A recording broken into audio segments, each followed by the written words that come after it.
This is the Extra Point Podcast. During this podcast, we will dive deeper into our Sunday teaching and share practical next steps for your faith journey. Now, let's kick off the Extra Point.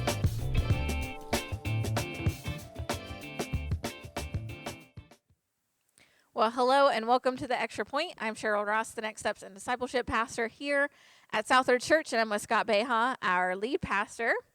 And we just finished up our series on Sunday, the For the Future series. It was our final week, although we'll be obviously in the For the Future campaign for the next few years and do some things periodically to bring this back. But you shared from Luke chapter 5, and you really talked about how your starting point isn't your ending point.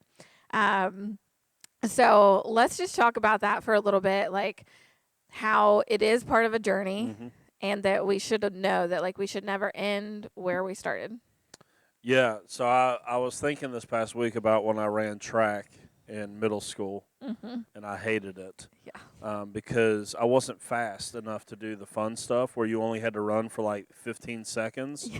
So I was slow, so I had to do all the long distance stuff. So I ran the 800, which is 2 laps, which wasn't terrible, but I was terrible at it. And then I would run the 1600, which is 4 laps, and then I would run the 3200, which was 8 laps, 2 miles. And I was always terrible at it. And the thing that frustrates me the most about all of that, it's the same thing. I was on a treadmill for a mile and a half this morning. You don't actually go anywhere. Your starting point is your ending point. You could actually make some progress going somewhere if you were to take those next steps in a different manner. And that's, for me, I just feel burdened as a pastor as I watch a church, and not just Southward Church, just in general, that I see most people just treat church as a box to be checked, and they really don't get anything out of it. I tell that story all the time about how I used to go to baseball workouts at the gym after school, and I didn't work out when I went. I just showed up, but I didn't do anything. And that's why I never got strong like everyone else that was doing. And I just see so many people that churches focus so much on getting people here, and then it's almost like we've given them the message oh, that's all we wanted was you to show up. So the way we could say that we had 400 people here this weekend. And I want to make sure that this is a church that is not driven by attendance, but is driven by engagement. And I want I've been thinking about this lately. I've always wanted Southward Church to be a really big church. It's probably not going to be. And that's because of the way that I preach. I think that I just make people too uncomfortable to stay here very long. Truth be told, because if you want something more comfortable, you can go find it. Right. And that's, for me, I will talk about, you need to be taking next step. If Jesus is in the boat, it's moving. If not, he's not in the boat. People don't want to hear stuff like that. People don't want to, we're getting ready to go into a series next that's just going to be talking about sins of the heart that no one wants to talk about that. Right. But I just don't want people to be lulled into this, hey, I go to church, so I'm a Christian type. It's this is just not, there. You should be taking steps. Where you start with Jesus should not be where you end. You should be a different person. You're not a perfect person, but you are a progressing person. You are getting there. You still mess up. You still feel certain ways that maybe you wish. I get that. But it's not like the day that you got saved. Right. It's not like the day before you got saved, especially. There are steps and movements, and yes, church attendance is one of those things that you see mature Christians do it more regularly. They don't have perfect attendance, but it is more regular. It's not one time a month. Right. Mature Christians do these things that we're talking about. This is why it's so messy for me, because I don't want people to think that showing up, giving, serving, being in a group, the things that we want people to do is what it means to be a Christian. Right. But I want to make sure that they understand that being a Christian means that they definitely do those things. Right. But it's not one, like, it's not a either or. Like, it's, as Christians, these are things that we do. Mm-hmm. Like, if those things are not part of your life, you really need to check and see if you really made the decision that you thought that you did. Yeah. But at the same time, your faith is not the sum total of that, because you have this. There was a question for small groups Yes. this past week that said, what do you think Yeah. God might be like? What are some of those next steps? Because it was in my group, they went, oh, like evangelism and all this, and I thought, well, maybe I didn't write the question properly, because they said, well, Scott, how would you answer that? You're the one that wrote the question. I said, well, for me, I think some of the next steps that God wants to do in my life have to do with my character. Because it's character formation, it's growing in holiness and in godliness, but it's also giving, serving, and showing up at church and at group are just bare minimum. Like, how are we going to say that we're serious about our faith if we don't? I'm not, and so, but that's where it ends for so many people, and then for so many people it just stops at attendance, and it's like, no, there's these things that we do just because we're part of a family. And then there's this character development and this just overall growing in holiness and walking with the Lord daily that happens, that has nothing to do with the four walls of this church. Yeah. And yeah, because I think the question was, there was a question progression about outside of the church. And I know, like, several people, like, my husband was the one facilitating, and he kind of said, like, you know, have you thought about serving outside of the church? And I was like, well, I don't know that I don't know. I think that's a different level. Yeah. Like, I was like, what if it is just simply being the light and the character that you should be within your workspace, within your home? Like, what if it's simply that? Like, first, like, what if it's simply not participating in the gossip at work? Like, what if it's simply talking well about your boss instead of, you know, what if it's those kind of things? I think that we do sometimes get in our heads that it has to be this big, crazy thing. Yeah. But, like, as you talked about how, like, this is a journey, and they're, like, as you say yes to these small things, then sometimes the bigger things come. Yeah. Like, you know, it says, like, to be,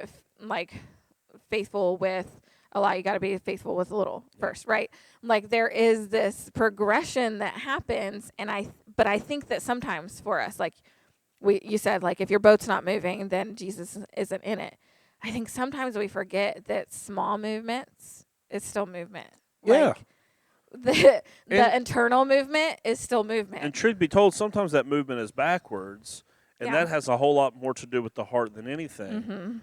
And, like, for me, what you will see in your life, if this is really happening in you, is this outside the church life grows and the inside the church life grows simultaneously.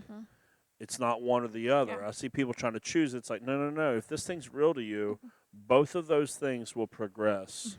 Like, you won't be able to just grow in your personal holiness and then show up at church and feel okay about sitting every weekend while others are serving. Right. You will not grow in personal holiness and think that that's okay. You will not. There's no way that God is making you a more generous person out in the world, and you can show up to a church and not contribute to it. Right. It's just not possible for this to happen. Yeah. At the same time, if you don't think that being generous inside the church and serving in the church won't make you a more generous and serving person outside, all of this is connected together. And we get some people that focus on none of it. Some people only focus on what happens outside the church, and then some people only focus on like, they're really good at serving and giving and all this stuff, but they're a complete jerk at work. Yeah. Right? And, like, we need the holistic picture. Yeah. And there may be movement, a little bit of movement here, a little bit of movement is good. You should not be in the same state spiritually today as you were the day you came to Jesus, the day before you came to Jesus. All of this should be different. I'm not saying that you are like, I've been doing this for 14 years now, and I'm still, like, realizing how much longer of a journey. I would have thought by 10 years in that most Christians have this thing down. Yeah. I'm 14 years in, and I'm like, oh, my gosh, I'm still at the beginning of my journey. Well, still got all these issues and things that I don't quite have squared away. And so, like, but I can see there's been a journey for sure. Like, I'm not wholly the person that I was 14 years ago. Not who I want to be, but definitely not who I was either. And it's one of that statement, if Jesus isn't in your boat, if your boat isn't moving, Jesus isn't in it, is meant to. It's meant to make comfortable people uncomfortable, because that's the scariest group of people in the world to me, are people that think that everything is okay. Right. That all is well, like they'll sing "It is well with my soul," and there's clearly from the teachings of Jesus, there's going to be a group of people who will have sang "It is well with my soul" their whole life, and on the day that they see Him face to face, He will say, "Oh no, I saw you giving, I saw you serving, I saw you showing up, but I never actually knew you. There was no actual relationship here whatsoever. When I spoke, you didn't listen. When I said, hey, this is a part of your life that needs to go, you didn't listen. When I said, hey, this is not part of the character of those in my kingdom, you didn't listen. You just kept doing things your own way, and you did enough religious activity to lull your conscience to sleep so the way you could end up on the wrong side of Judgment Day." And I believe the scriptures are pretty clear that those of us that teach and preach are responsible for those that sit under us. Yeah. And that's why I can't just go, "Oh, man, I'm just glad you're here, man. I'm just glad you're here." But that is where it starts for a lot of people. I will tell them that. Yeah. But if you've been at my church 6 months, a year, 2 years, 3 years, 5 years, and you're out there doing foolishness and nonsense, I at that point I'm frustrated by that as your pastor to go, hey, let's be serious about this. If we're going to do it, because I've always told our church this, if I wasn't going to be serious about my faith, I wouldn't fake it. That's the dumbest thing in the history. Why? Yeah. I got plenty of stuff I could do with the time and money and effort that I spend on my faith. I wouldn't fake it. Yeah. That's silliness. I just go all in or go all out. It's just this whole idea of just riding the middle is silly. I don't know how we got here in the church whatsoever. I think it's when we become more focused on the image and what it looks like rather than what it feels like. Like, I got to teach teens yesterday, and as I studied and all this, like, there was a point where it was like, it was talking about how great leaders choose to love, and how, like, with the Israelites, when they came out of Egypt, there was a lot of things that need worked out of them. For them to get to that place where they would fully rely on God, where they would have that relationship with Him in the way that it kind of, like, they had to do away with all that trauma and oppression and enslavement and things that they had experienced, the leadership that they had been under for so many years, to get that out of them before they could get to that place. But I think we forget that has to happen in our own life too, like, that there are a lot of things within us or experiences we've had and things we've done that, like, we have to work those things out of us to get to that place where we are fully more into what it feels like. Like, so for instance, it talked about, like, how we've all had probably some leaders or managers or whatever who have led us poorly, and maybe it was probably more the way that they made us feel rather than what they did that we remember. Same thing with good leaders. It's the way that they make us feel. And I think that if we can look at some of those things, that, like, God's not just about the way things look, like, he's about what's inside more than what is outside. Like, we see that with David, like, when he called David and anointed David as king, like, it was more about what was inside of him than what was outside. Like, Saul was the guy who looked the part. I mean, head and shoulders taller than everybody else, all these things. But when he went up against Goliath and he was there, like, Saul, the tallest man of all of Israel, is still afraid to go up against this giant. And so it's that internal thing. And, like, how you talked about, like, Jesus wants to take us deeper, but he doesn't start there. He started in the shallow end and then calls us deeper. Like, it's that progression, that journey that happens, that should be happening, where little by little, something changes internally. Like, the healing that I've had to have in my life from my personal stuff, it didn't happen all at once. Like, it took time little by little. And then even at a point where I was like, oh, I'm good, I'm healed, like, God then revealed some other things within it that I had to go through and realize and take that time to dig a little deeper. Yeah. Because then I was at a different place where I could focus more on how that was affecting my view and other things. And so, like, that's the same thing, like, with anything in our life spiritually. It should be this journey and this progression. But there comes a point where, people find it hard to trust Jesus in those moments and in those things. Why do you think that it's such a struggle for people to trust God in those things, in those steps, with being called out deeper? Like, what is it that holds them back? Yeah. I think that what has led to this is that most of us have grown up with a version or believed in a version of Christianity where there's levels to it, right? Like David Platt wrote that book, Radical, and it was all about like a radical way of doing Christianity. And it's like, no, listen, there is no radical way to do Christianity. There is no bold way to do Christianity. There is no light way to do Christianity. Yeah.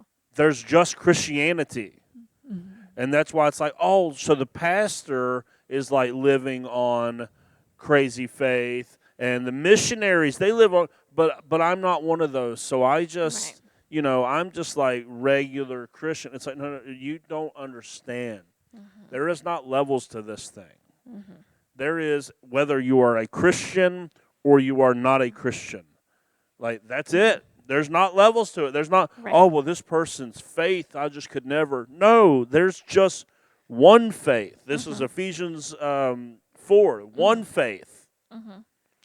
Not, oh, they have such big faith and I could never do what they do. I'm sorry. Like, this is what has happened. It's like we've made these like levels that people don't end up trusting God because they're like, oh, that's not on my level of trust. That's I'm just here.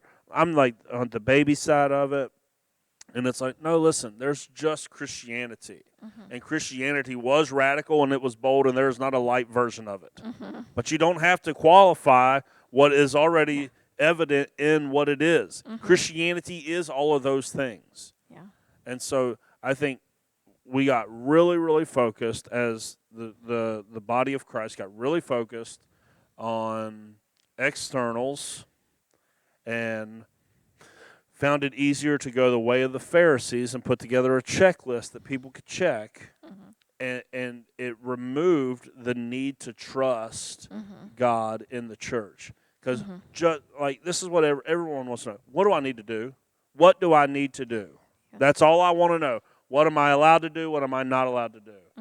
And so for most people, their faith journey needs no faith, needs no trust whatsoever, because as long as they're checking the box, they're good. And I go, well, there's no version of Christianity in the New Testament that you see that. Right. The only people you see doing that are the Pharisees, who went toe-to-toe with Jesus until they absolutely killed him. Yeah. And I don't, and again, it always feels like you're like always talking out of both sides of your mouth, because you're like, You don't want people to think that this is the sum total of their faith, but I also would never want them to think that they could neglect this and think that everything is all well, and not. Like, so it's like it's the same thing. Like, I think all good preaching does two things. It comforts the afflicted, so there has to be a message of grace. Yeah. Because you can't, like what I'm sitting here talking about, I am not talking about people that just came to the Lord or are interested in the Lord. Yeah. You have to comfort the afflicted while afflicting the comfortable. If you can't do that simultaneously, you're not going to do well preaching in this culture, right? Because especially, like, we are dead square center of the Bible Belt. Like, everyone, vast majority of people raised in or around Christianity. And truth be told, what I'm finding out, most of the versions of Christianity that people have been raised on, very unhealthy versions. Very poor models of Christianity, no models of discipleship. Mm-hmm. Everything was like, it's just craziness that I've started to see over the last 5 or 6 years. And I go, Mm-hmm. and most of it will be like, oh well, this is what my mom and dad's church taught me. This is Yeah. and Yeah. that's so deeply ingrained. Yep. Like we're doing this giving campaign right now, and for most people, it seems outrageous to, in the middle of the worst economy that we can imagine recently, Yeah. that we would possibly give regularly and then give above and beyond. Mm-hmm. And you go to the New Testament and see what you see about how the church gave. Yeah. It was just normal. Yeah. It was just it wasn't the radical families that were giving above and beyond. No. It was just this Everybody. is Yeah. what the church did. It Yeah. wasn't the radical families that were showing up every Yeah. day to worship before the sun came up. It was just what the church Mm-hmm. did. Yeah. These people were living it. Yeah. There wasn't a program they were trying to follow. And like so much of our Christianity nowadays has removed trust because it's just show up on Sundays, give a little bit of money, don't go out and get drunk, don't beat your wife, and everything will be all right. Like, and it's like, Yeah. this is truly, Yeah. this is the stuff like that people, well, they're like, we're not doing anything major. It's like, yeah, but and this is why we're going to go into this new series. Like, I want you to stop thinking about, is there anything I'm doing wrong that people can see? Yeah. Because where I'm at after 14 years, the stuff the Lord is beating me over the head with is all the stuff that nobody can see. Right. All the stuff that is done in private, all the stuff that is hidden in my heart that He wants to uproot and go, listen, just because you don't act on that lust doesn't make that lust okay. Just because you don't act on that pride or on that hate or whatever it is doesn't mean that He's okay with it being hidden in your heart. Yeah. Right? And so this is a message that probably is not going to follow up a vision series very well just because you're like, oh, right, we're going to be a church our community can't live without. But all the while, we are committed to, we will be fully devoted followers of Jesus Christ. We are here to help people take their next steps in their faith journey, even the really hard steps that you're going to have to deal with the issues in your heart. Yeah. I think because to be a church that our community can't live without, we have to start with us and what's inside of us. Yeah. And then it'll be the outpouring of the good whole self that we should be that flows into that. Like, so I'm excited about the next series. I think it's going to be great. I think it's going to be hard, but I think it's going to be good. Like, I'm hoping that the title of it loosens everybody up a little bit Yeah. at the beginning. yeah, I told Jenny about that this Because morning. it's not going to be very. I don't think. But again, Yeah. inside these sermons, we will afflict the comfortable while Absolutely. trying to comfort the afflicted. Yeah. And like, I will not coddle people that say that they've been a Christian for a decade. I just won't do it.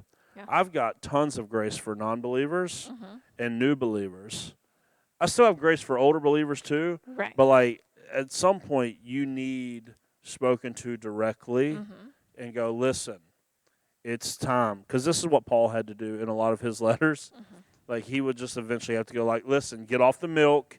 It's time for meat. It's time to stop messing around. Yes. You've been doing this for 30 years now, and you're still a gossip. Yep. Stop thinking that the Lord is okay with that. Yeah. Right? Like, that's sometimes those come to Jesus moments, like, that we really, really need from people in our life.